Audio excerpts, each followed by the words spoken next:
Iowa State University was a collaborating partner for the Midwest Climate Summit 2020 to Collaborating Partner for the Midwest Climate Summit 2020 to 2021. ISU's Ignite Innovation Showcase is pleased to feature winners from the Climate Stories contest as part of our interdisciplinary innovation, arts, environment, and sustainability programming. What students think about climate change, what emotions arise when contemplating climate change, and how climate change impacts the college experience is an important aspect of the Midwest Climate Summit. As part of the 2020 to 2021 Midwest Climate Summit, the Climate Stories Contest is a multimedia art competition across 4 categories: visual arts, film photography, written word, and performing arts.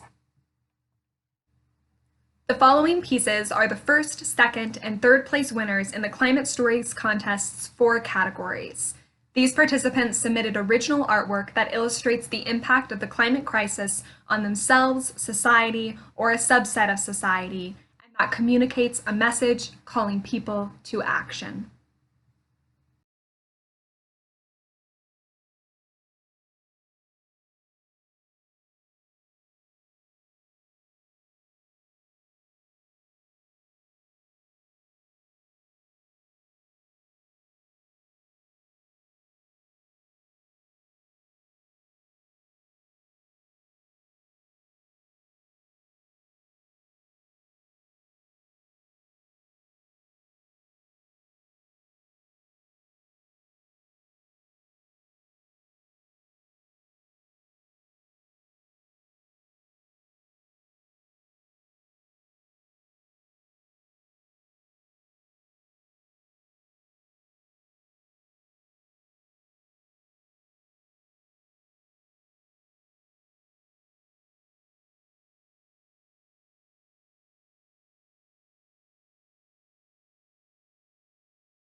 An excerpt from The Future of Sustainable Transportation and the White Supremacist Trappings of the Environmental Movement by Amethyst O'Connell. The path from community college to graduate school is harrowed and narrow. In Transfer Shock, Why is a Term 40 Years Old Still Relevant?, Professor Karen Thurmond writes about the now nearly 50-year-old problem of dipping grades when students transfer to a new institution. This dip in grades can destroy the possibility of graduate school for a student, as competitive graduate school admissions will notice the lower GPA. Without these students, the majority of Black students, to be able to attend grad school, this limits the output of sustainability scholarship, which addresses the problems of the white commons. This is especially true in science, technology, engineering, and math, making technical solutions to climate change, such as the electric vehicle, particularly vulnerable to shortcomings. In the paper, Academic and Social Barriers to Black and Latino Male Collegian Success in Engineering and Related STEM Fields, the authors write about the challenges that even male Black and Latino college students have in attaining college success. Strayhorn et al., 2013. To be able to address the unsustainability of the white commons, one must first address the lack of those who can see the white commons, both the lack of Black scholarship and the lack of white people with Black mentorship.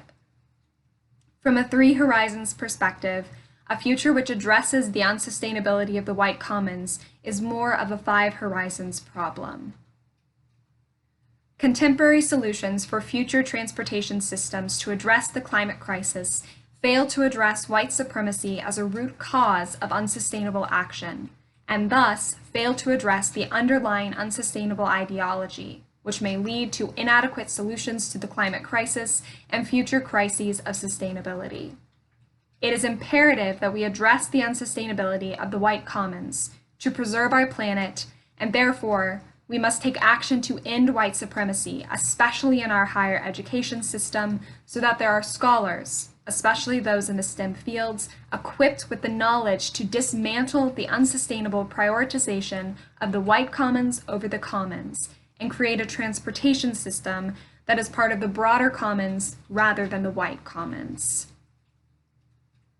To carry out this change at my institution, the University of Minnesota, so that the future graduates will be equipped to dismantle the white commons and bring forth a sustainable sustainability, it mostly means working with the College of Science and Engineering Diversity and Inclusion Alliance to impart the importance of equitable education on professors, working with student powers such as the Minnesota Student Association to pressure admissions to take action to promote sustainability through ridding the institution of its white supremacy and creating strong transfer pathways between Black-frequented community colleges, such as St. Paul College and Minneapolis Community and Technical College, into the University of Minnesota College of Science and Engineering, through working with those community colleges and also examining biases in existing transfer pathways, such as the manner that whiter schools such as Century College and Normandale College have better transfer pathways to the University of Minnesota's College of Science and Engineering, and fostering a sense of community among students in the College of Science and Engineering.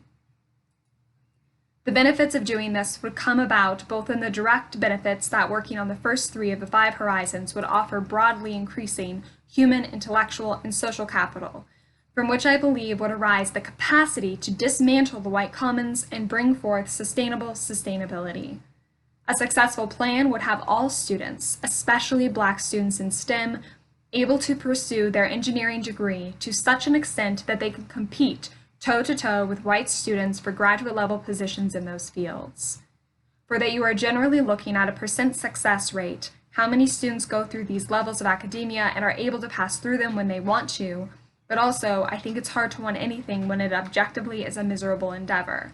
So, a secondary measure of how many people want to pursue educational achievement, such as graduate school, would also be good.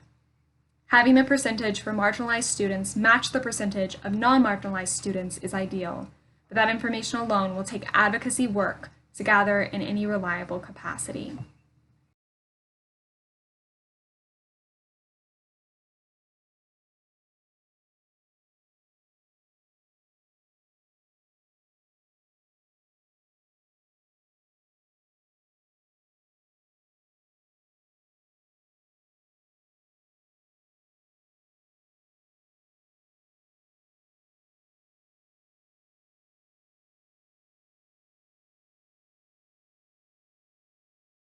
Did you know each day we use over 60 million plastic water bottles?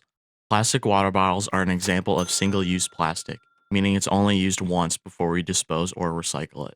It's easy to believe that we're doing the right thing by placing plastics into a recycling bin or garbage can, but unfortunately, that's not always the case. Here's why.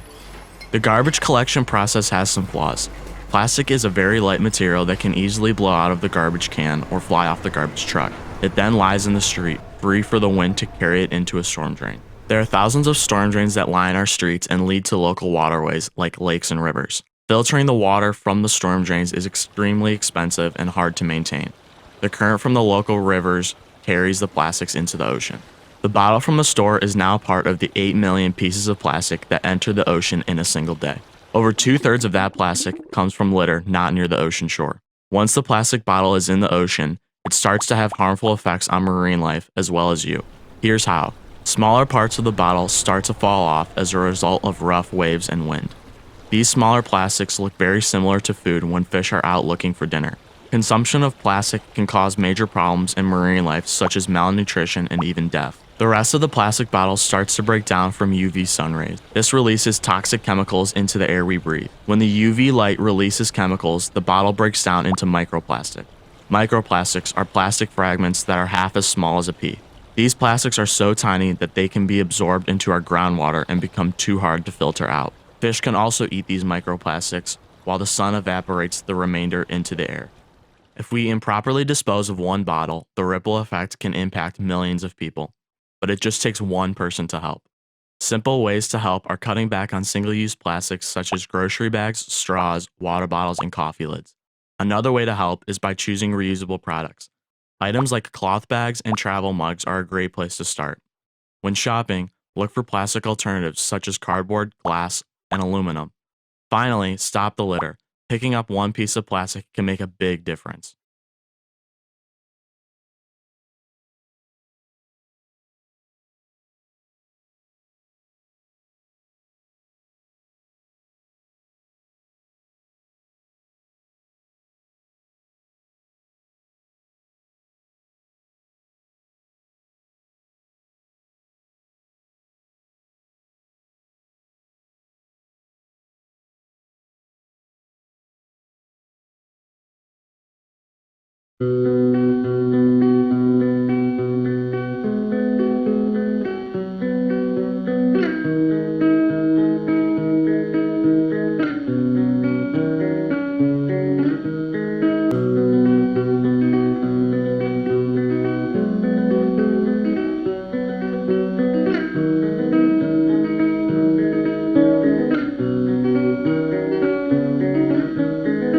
It's been 30 years since I have seen another human at the shore, or maybe more.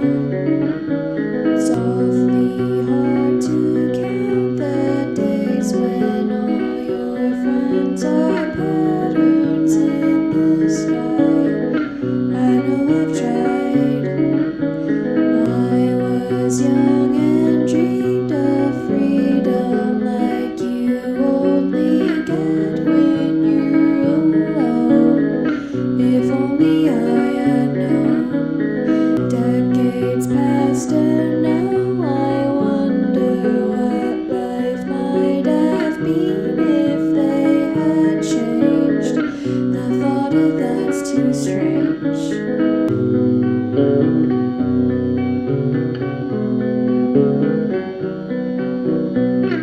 Someday this world will kill me, but I will stay awake until the end. Behind my eyelids, map familiar streets till sweet Callisto takes my hand.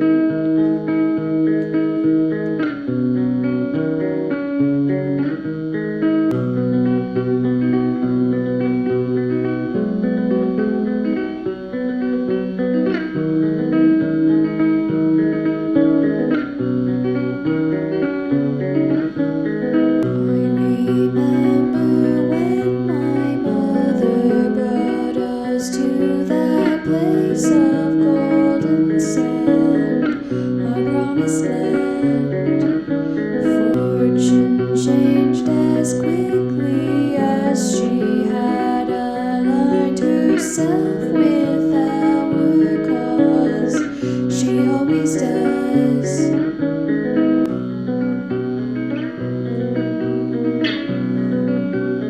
My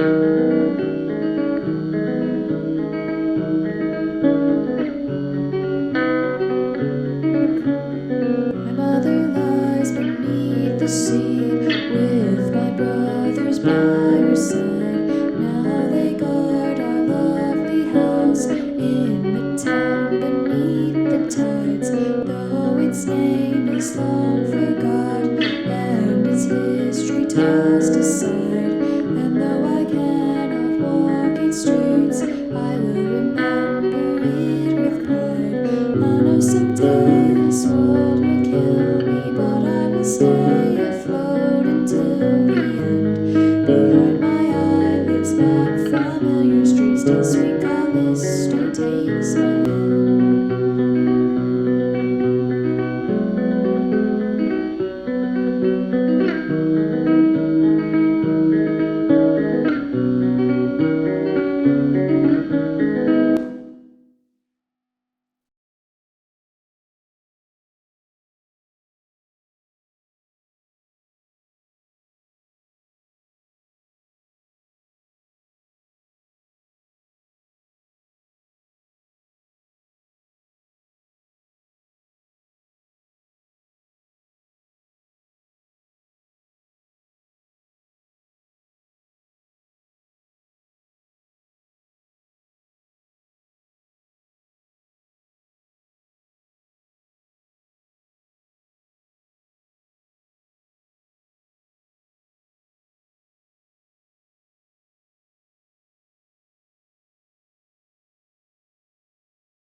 Listen by Cameron Grund.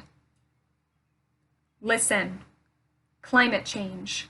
What an empowering yet terrifying 2 words. When I think of climate change, I think altruism. It is not me versus them, it is us versus death. Privilege. What a powerful weapon. The color of my skin, my ability, my access to the vaccine, my college education should be used to amplify the voices who are systemically silenced. Climate change is hurting communities now. Indigenous communities, Black communities, unsheltered communities, Latinx communities, women and children, and more are hurting. What do we do? Oh, there is so much to do. Listen to our earth when she is yelling.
Hi, Minnesota.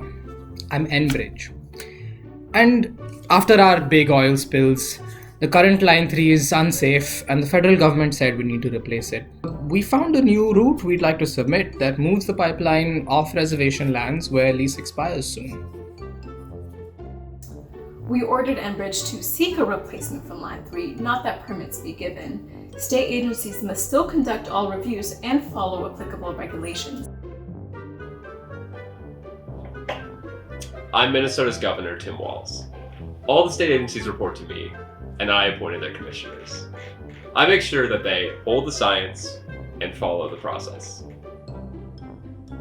We here at the Minnesota Public Utilities Commission review energy projects to make sure they're needed. Serving the taxpaying public is our primary responsibility. The first thing we need to do is to determine need. We have all the data from the Canada oil industry showing the oil they want to move, and we really must double the capacity of our pipeline to meet their needs.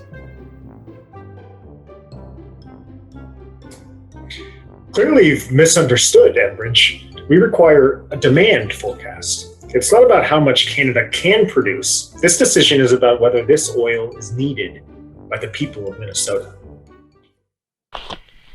A tar sands pipeline?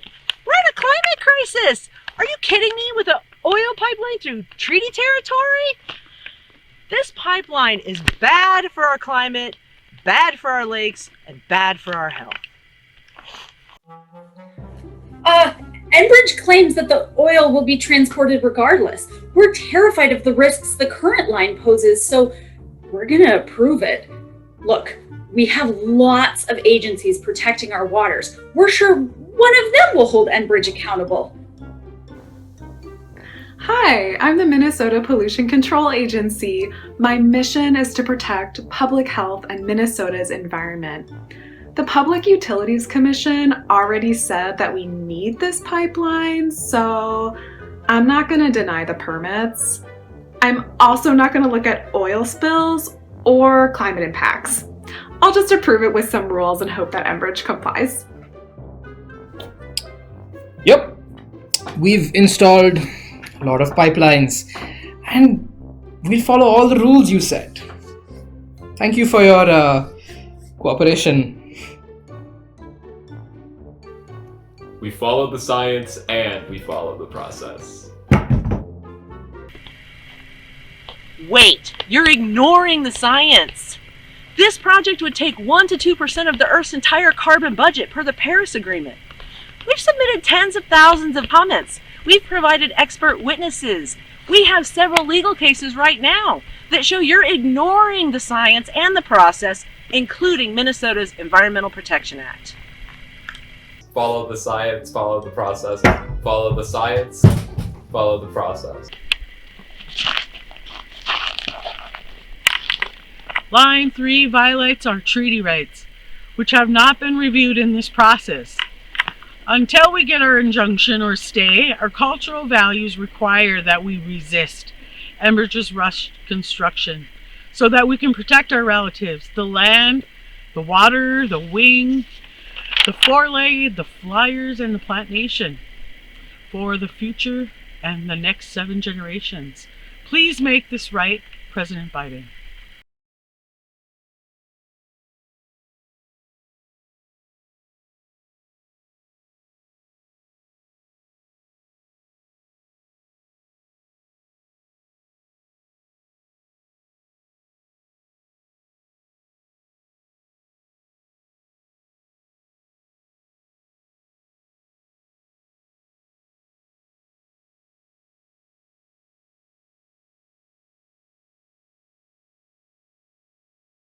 It's January 31st, 1995, and outside the window, there is snow on the ground. Well, yeah, I should send you pictures. I have a picture of a really nice sunrise, and I was wearing this big green sweater in front of the window with your dad and Bonnie. I think Mom or Mary Jane probably took that picture. So we went out to the Ole store and had breakfast, which was really yummy, and then went back and yeah, took all day. I don't think you were born till like 8, I want to say 8 o'clock. Could have been 9, but I think 8 o'clock at night. So it was an all-day affair.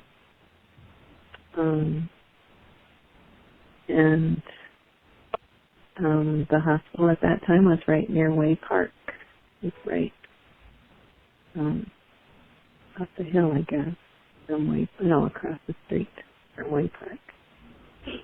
And so your dad went and got his skates and took a little break, and after you were born, and went skating outside. A year later, in 1996, the temperature in Minnesota hits a record low. That could have been. I have a really cool picture of you in that little sled, and you have these little band, you have these like wraparound sunglasses. Yeah. I've got to find all these because you were in this little like a bucket sled, and because we just took you out in the driveway, and you know how the driveway can get kind of icy, and we just like took you at the up by the what am I trying to say, the apron, like up there, and then we just kind of pushed you a little bit, and you went sliding down, and my dad and mom were waiting down at like by the tree line, and so you would slide that far. Just like, ooh, you know. Just down the driveway. Time passes. 97, 98, 99. The clouds and the snow and the car exhaust and the city lights all kind of synthesized to be this pink color. The 2000s come and go, and every year on my birthday... Yeah, me, Nick, Art, you, we would all go build forts.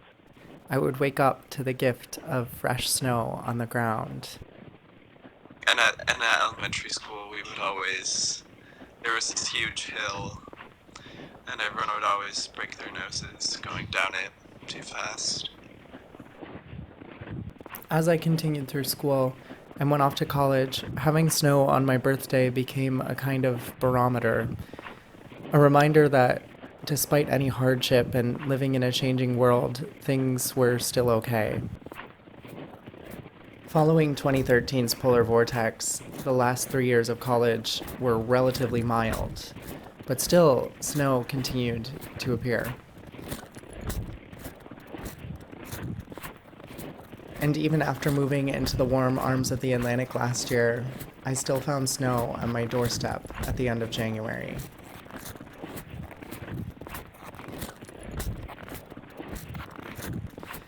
But this year the snow didn't come. Despite my hopes during the squall last Wednesday, nothing stuck, and it struck something in me that's being struck more and more often.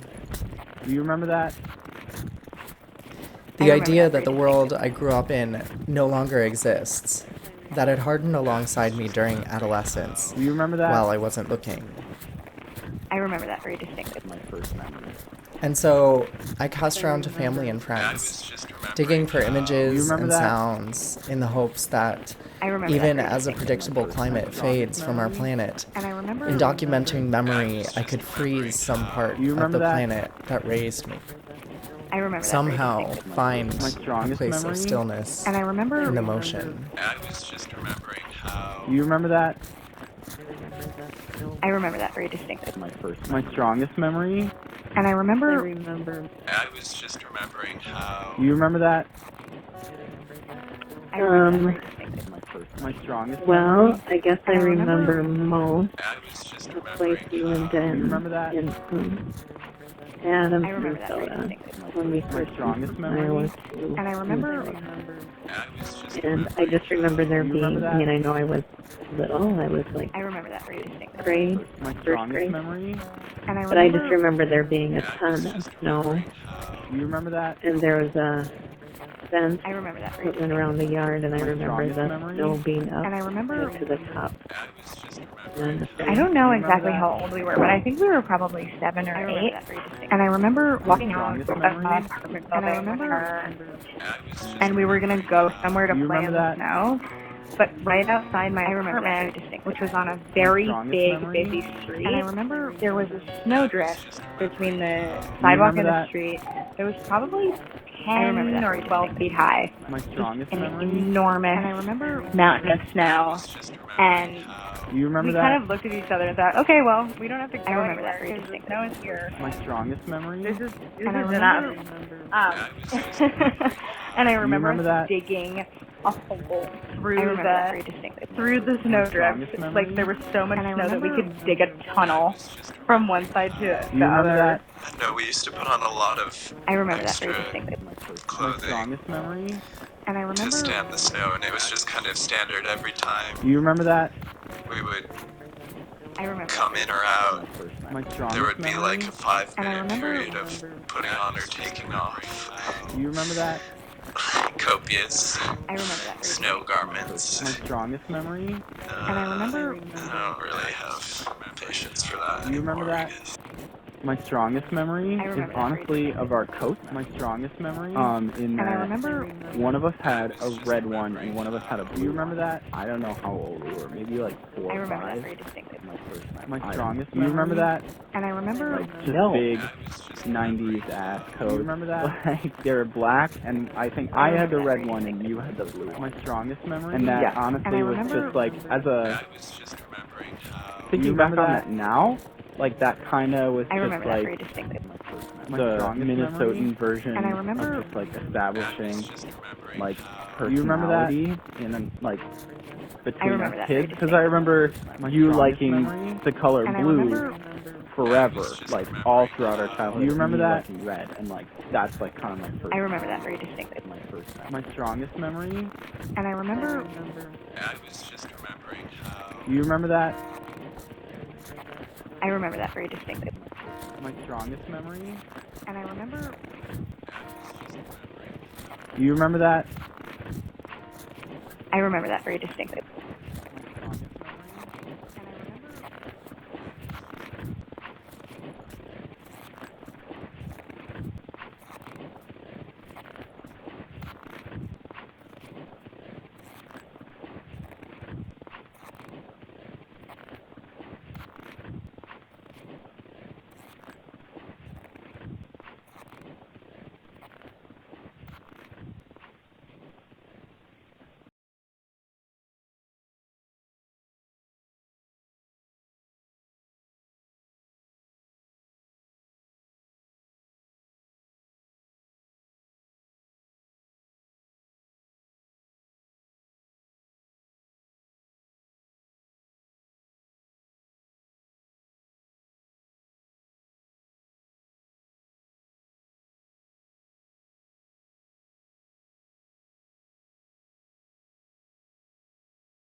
A Coastal Story by Katie Schlick.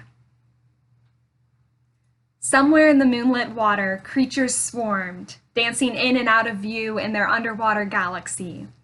My cousin and I slipped out of our sandy flip-flops and scrambled onto the seats of the white and burgundy boat bobbing at the dock, eager to get a closer look at the source of the splashes, plops, and flips. Peering over the edge, I flicked on my flashlight, x-raying the water. Thousands of silver fish popped in and out of the surface like heated kernels. A crab scuttled up the edge of the canal, clinging to the years-old slime and seaweed on the metal walls. 2 swans floated downstream past us, toward the canal's end as it opened into Shinnecock Bay and further, the ocean that bumps into Long Island's South Shore. My aunt's Shinnecock Shores neighborhood has 6 aptly named streets: Barracuda, Dolphin, Marlin, Bonita, Whiting, and Tarpon, which stretch like fingers into Shinnecock Bay. Homes line docks and canals, supporting the community's unique claim of being both walkable and swimmable. They don't build like this anymore, my aunt once told me with a soft smile. She had pointed to where her grassy lawn blends into a bank of sand, meets a boardwalk, and finally dips into the canal. One summer night on Dolphin Road, after circling my aunt's backyard to light a small army of citronella candles, I rested on the wooden dock, my stomach full of fresh-caught salmon and sweet Long Island corn. My hair was still damp from the outdoor shower, my skin softened by a scrub of sand and salt water. Before the fish swarmed in, the stillness had been punctuated only by the rhythmic slapping of the canal water against the dock. One October prior, in a 3.5-hour drive away in Wallingford, Connecticut, the night was far less tranquil. My family and I had slept on air mattresses downstairs between our den's antique desk and drawers. My dad feared the incoming storm's winds might knock our neighbor's teetering pine tree onto our little cape. He argued that the thick power lines out front would serve as our first line of defense, propping the trunk up if we were lucky, but that sleeping downstairs was our second. Superstorm Sandy, the weathermen had called her. She worked through the night, unapologetically loud. Huddled under my blankets, I dozed on and off to the snaps and groans of the almost hurricane. The house creaked. In the haze of the storm, flashlights, extra batteries, and tea light candles cast silhouettes on side tables and counters. Raindrops pelted the window screens, which snapped back and forth in the wind like wings. For a few hours, at least, all I could do was listen as Sandy swept through the night. I peered outside with the cloudy dawn to find our half-acre littered with broken tree limbs and flooded patches. Bird baths were clogged with debris. The wooden fence that my dad had built by hand years before had darkened with dampness overnight. Like haphazardly arranged flowers in a vase, bundles of leaves stuck in its slats. A fallen trunk left a small crater in the road, and power lines sizzled next to it. My dad and I drove around town that morning on whispering streets slick with mist and saturated leaves, awed that a single night could empty roads, gas stations, and grocery store shelves. Given little choice, the hasty world seemed to pause and mull over the chaos of Sandy, the records it set, the power outages, the storm surge levels. For a moment, Sandy had suspended everyone's plans. There was a staggering need for community recovery in our town and many others. I feared how Long Island had fared, knowing its vulnerability to the sea. In the days and weeks after, Wallingford and the rest of the Northeast slowly crept back to life, and the memory of that stormy night retreated. The news reports subsided. But a summer later, Shinnecock Shores was still filled with artifacts from that windy October night. My favorite beach on Peconic Bay, now half the size it used to be, sand dunes leveled, homes boarded up, beachfront plots emptied, quiet neighborhoods with orange safety notices tacked to the doors, my aunt's house raised 6 feet off the ground. In the wake of Sandy, there was the striking promise of other, even more catastrophic storms. I knew there were things lost slowly, with creeping sea levels and things lost quickly in tropical stormy nights. That night on the dock, among leaping fish and scurrying crabs and fortified homes, I understood. There is still so much to lose. Upon hearing that I am an environmentalist, my friends and family typically express their gratitude, saying that the world needs people like me. I smile, and am touched that they think what I'm doing is valuable, but I'm a little troubled by this too. They place me within a special, separate tribe, those of us taking care of things so that the average citizen can worry a little less. I suppose in a sense this is true. In my work, I'll dive deeper into the nuances of our planet than they likely ever will, and I'll spend a great majority of my time thinking about ways to better our relationship to it, about preparing for and recovering from the next Sandy. But the crucial difference is that trained environmentalists are not the only ones who can and will make an impact. Their words and actions alone cannot carry all of us past this crisis. We are all people like me. We are all human and all weighted with this beautiful and frightening responsibility to our earth and to each other. Listen to the work being done. Take inspiration from it and then act upon it. Open your eyes, see your stake in the game. Too often we forget that climate change is slow change and fast change. It's snapshots of Shinnecock shores over the years, one summer's memories rippling into the next as we connect how the landscape changed while we were away from this place we love so dearly. It's the shore shuffling a bit closer to the beach house each summer, and it's the nights when the superstorms come, when you sleep on an air mattress deep in your house with your most treasured things camping out next to you, waiting. You're in this with us. We need people like you.